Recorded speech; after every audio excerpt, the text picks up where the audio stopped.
Ilang survivor ng Super Typhoon Yolanda ang sumugod sa tanggapan ng Department of Budget and Management para iprotesta ang kakulangan umano ng pondo sa mga nasalanta ng bagyo. May ulat on the spot si Teresa Andrada. Teresa?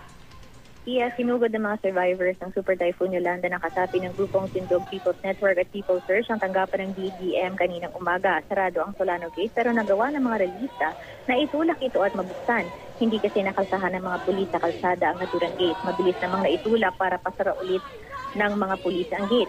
Hindi naman nagkaroon ng tulakan at pinagpatuloy ng mga relista ang programa sa gilid ng gate. Ayon kay Marites Bacolod, tagapagsalita ng Sindog People's Network, nakakainsulto para sa kanila mga survivors ng Super Typhoon Yolanda na may pondo para sa DAP pero wala daw pondo para sa mga nasalanta ng bagyo.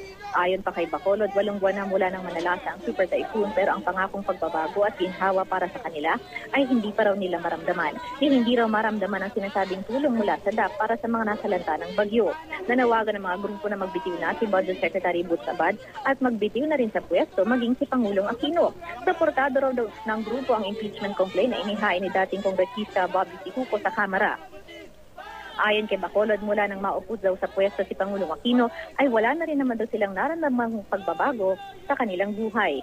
Bago matapos ang kanilang programa ay sinunog ng mga realista ang malaking litrato ni Abad at Pangulong Aquino. Mag-alas 11 naman ng umaga nang matapos ang kanilang programa at maayos na nilisan ang tanggapan ng DBM. At yan muna ang latest mula dito sa Maynila, Pia.